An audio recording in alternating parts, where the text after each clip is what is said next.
Hey guys, Sam from Manfa's Makes. Happy Saturday! It's the weekend. Hope you're having a good one, guys. So, for all you returners, you know that on a Saturday and a Sunday, I read you tales from this book here, Grimm's Complete Fairy Tales. And for the newbies, that's what we're going to be doing today. I will read you a few of these stories. Now, I keep forgetting sometimes to put my little disclaimer before I start reading. I am literally just reading the text that the authors of this book wrote and published hundreds of years ago. There are sometimes some questionable, deep, and sometimes dark themes within the text of the stories. There might be some morals as well that are nowadays a little bit questionable, but at the time of these stories and when it was published, that was how society or people within that society were. So it may not be relevant today, and I would just like to say that I don't encourage or support any of it. I am literally just reading the stories to you. I am reading it word for word as the author put pen to paper on. So please do not think that I am endorsing anything that you might find offensive or anything that you might find a little bit dark, because everyone can make up their own opinions.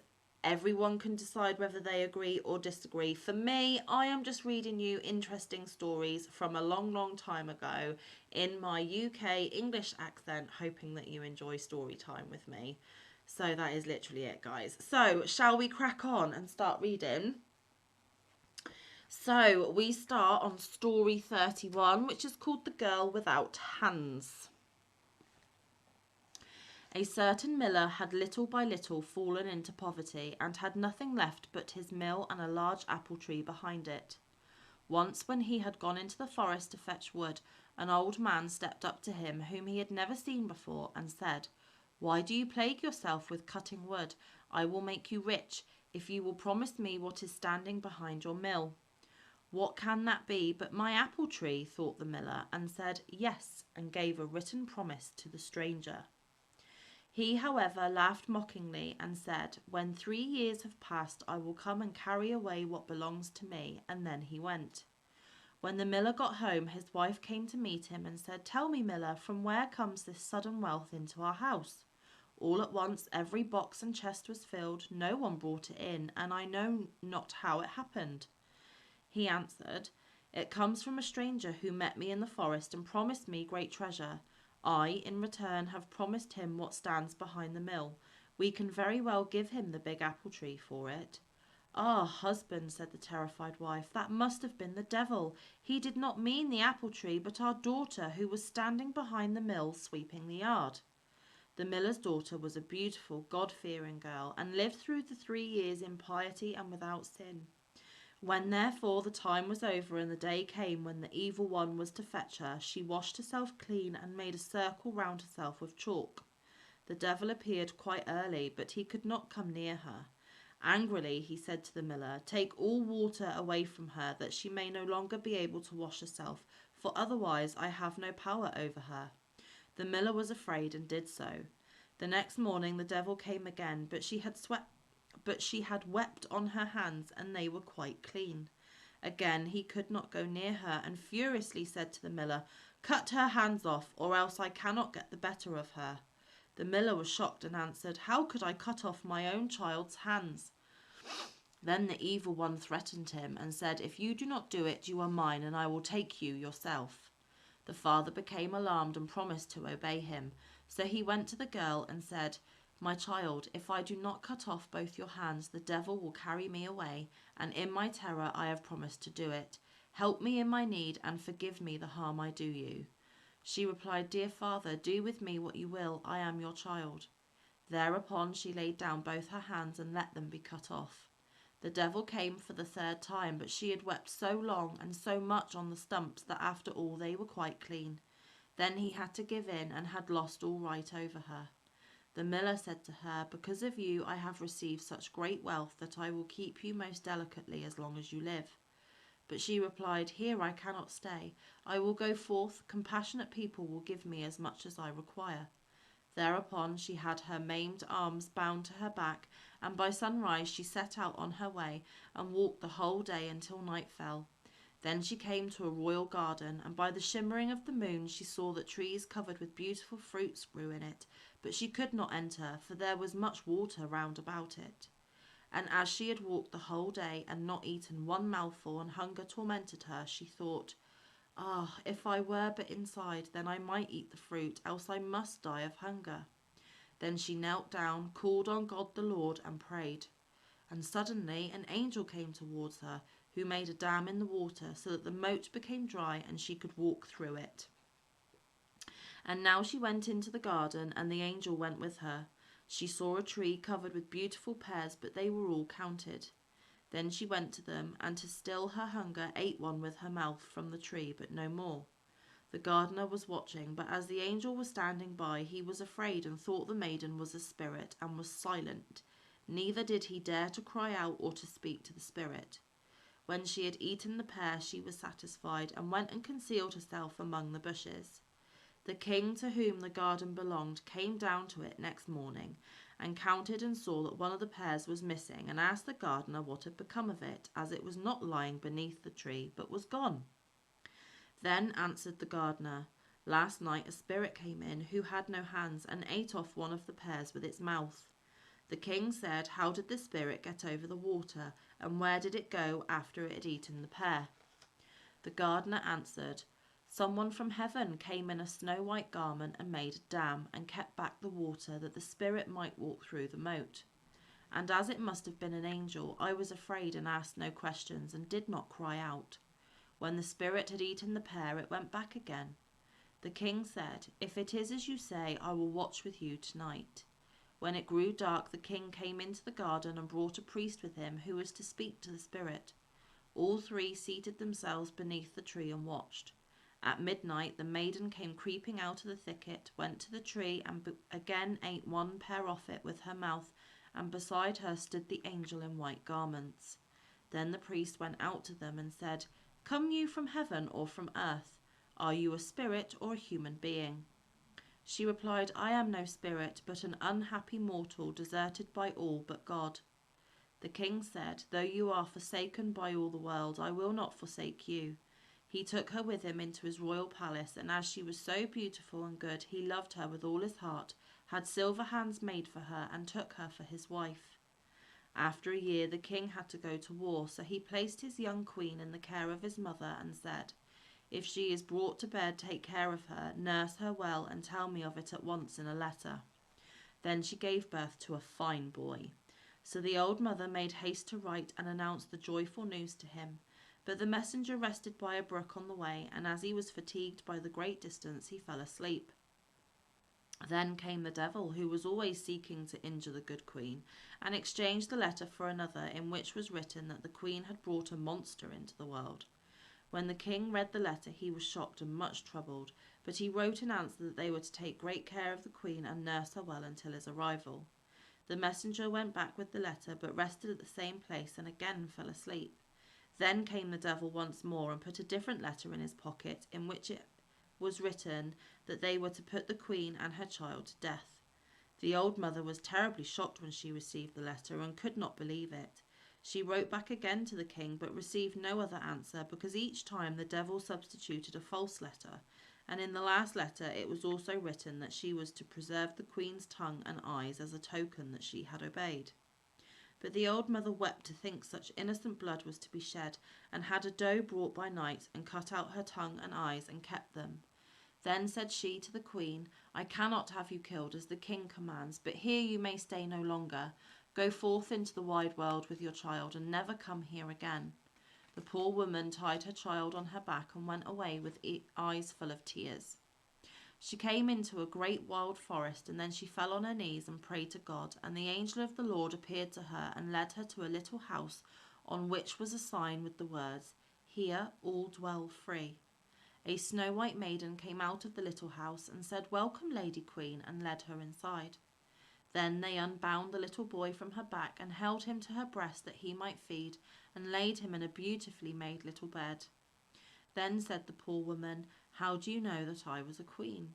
The white maiden answered, "I am an angel sent by God to watch over you and your child." The queen stayed 7 years in the little house and was well cared for, and by God's grace, because of her piety, her hands which had been cut off grew once more. At last the king came home again from the war, and his first wish was to see his wife and the child. Then his aged mother began to weep and said, "You wicked man, why did you write to me that I was to take those 2 innocent lives?" And she showed him the 2 letters which the evil one had forged, and then continued, "I did as you bade me." And she showed the tokens, the tongue and eyes. Then the king began to weep for his poor wife and his little son, so much more bitterly than she was doing, that the aged mother had compassion on him and said, "Be at peace, she still lives. I secretly had a doe killed and took these tokens from it. But I bound the child to your wife's back and bade her go forth into the wide world, and made her promise never to come back here again because you were so angry with her." Then spoke the king, "I will go as far as the sky is blue, and will neither eat nor drink until I have found again my dear wife and my child, if in the meantime they have not been killed or died of hunger." Thereupon the king travelled about for 7 long years, and sought her in every cleft of the rocks and in every cave, but he did not find her, and thought she had died of want. During the whole of this time he neither ate nor drank, but God supported him. At length he came into a great forest, and found therein the little house whose sign was, "Here all dwell free." Then forth came the white maiden, took him by the hand, led him in, and said, "Welcome, Lord King," and asked him from where he came. He answered, "I have travelled about for the space of 7 years, and I seek my wife and her child, but cannot find them." The angel offered him meat and drink, but he did not take anything, and only wished to rest a little. Then he lay down to sleep, and put a handkerchief over his face. Thereupon the angel went into the chamber where the queen sat with her son, whom she usually called Sorrowful, and said to her, "Go out with your child, your husband has come." So she went to the place where he lay, and the handkerchief fell from his face.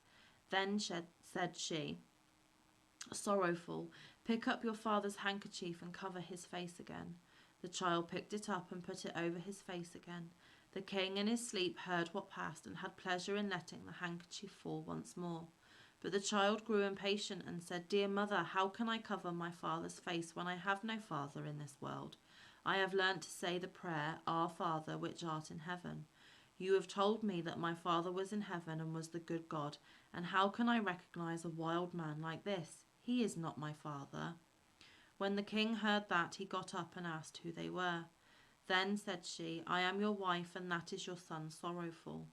And he saw her living hands, and says, "My wife had silver hands." She answered, "The good God has caused my natural hands to grow again." And the angel went into the inner room and brought the silver hands and showed them to him. Then he knew for a certainty that it was his dear wife and his dear child, and he kissed them and was glad and said, "A heavy stone has fallen off my heart."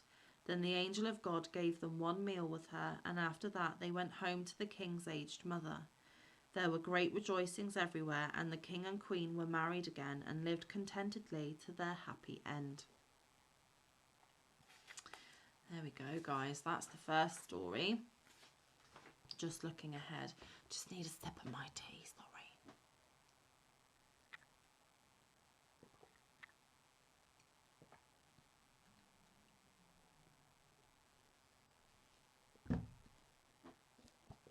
Oh, and now I've lost my place. Okay, the next story is story 32, and it's called Clever Hans. And Hans is spelled H-A-N-S. The mother of Hans said, "Where away, Hans?" Hans answered, "To Gretel." "Behave well, Hans." "Oh, I'll behave well. Goodbye, mother." "Goodbye, Hans." Hans comes to Gretel. "Good day, Gretel." "Good day, Hans. What do you bring that is good?" "I bring nothing. I want to have something given to me." Gretel presents Hans with a needle. Hans says, "Goodbye, Gretel." "Goodbye, Hans." Hans takes the needle, sticks it into a hay cart, and follows the cart home. "Good evening, mother." "Good evening, Hans. Where have you been?" "With Gretel." "What did you take her?" Took nothing, had something given to me. What did Gretel give you? Gave me a needle. Where is the needle, Hans? Stuck it in the hay cart. That was foolish, Hans. You should have stuck the needle in your sleeve. Never mind, I'll do better next time. Where away, Hans? To Gretel, mother. Behave well, Hans. Oh, I'll behave well. Goodbye, mother. Goodbye, Hans.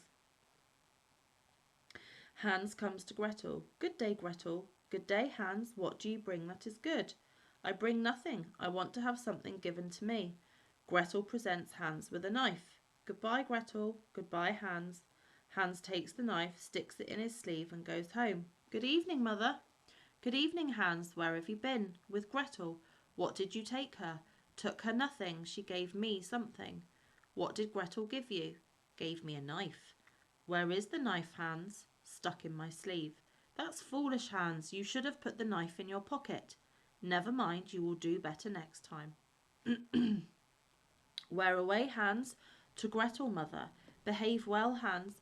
Oh, I'll behave well. Goodbye, mother. Goodbye, Hans. Hans comes to Gretel. Good day, Gretel. Good day, Hans. What good thing do you bring? I bring nothing. I want something given to me. Gretel presents Hans with a young goat. Goodbye, Gretel. Goodbye, Hans. Hans takes the goat, ties its legs and puts it in his pocket. When he gets home it is suffocated. Good evening, mother. Good evening, Hans. Where have you been? With Gretel. What did you take her? Took nothing. She gave me something. What did Gretel give you? She gave me a goat. Where is the goat, Hans? Put it in my pocket. That was foolish, Hans. You should have put a rope round the goat's neck. Never mind, we'll do better next time. Where away, Hans? To Gretel, mother. Behave well, Hans. Oh, I'll behave well. Goodbye, mother. Goodbye, Hans. Hans comes to Gretel. Good day, Gretel. Good day, Hans. What good thing do you bring? I bring nothing. I want something given to me. Gretel presents Hans with a piece of bacon. Goodbye, Gretel.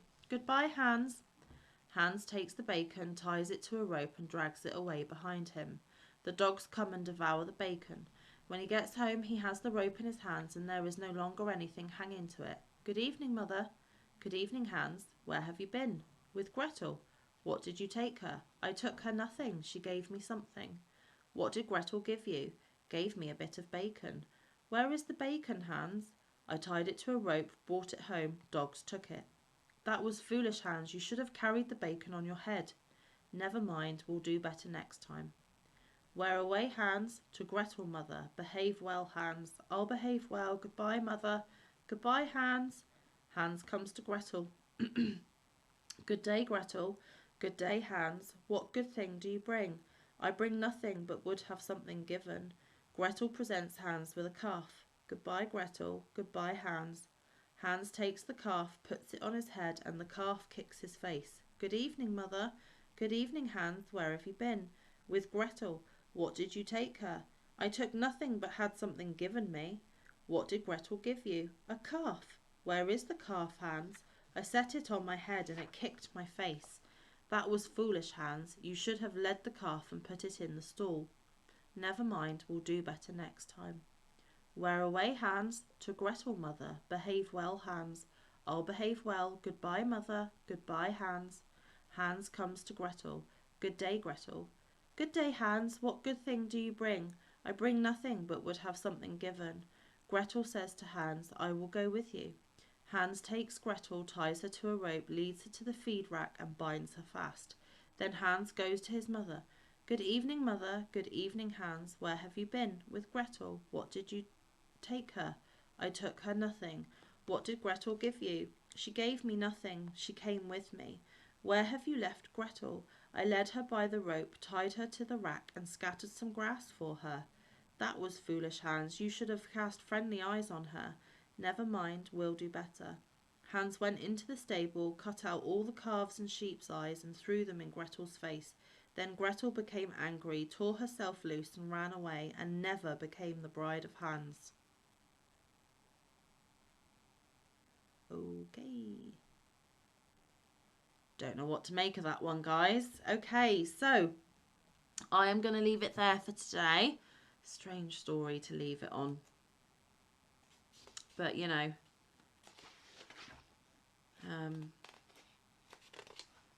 Yeah, some of these I don't always understand. But there we go.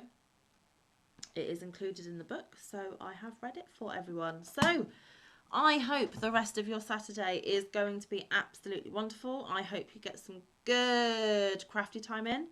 I hope that you are enjoying the weather if it is lovely where you are. It is always a pleasure to have you around at my house. I hope you enjoyed listening to those stories, and I will be coming back tomorrow with a few more of those stories. So until then, stay safe, be kind, look after one another. Get some good quality time in with your loved ones and get some good quality crafty time in, and I will see you in the next one or around the YouTube streets. Love you guys. Bye.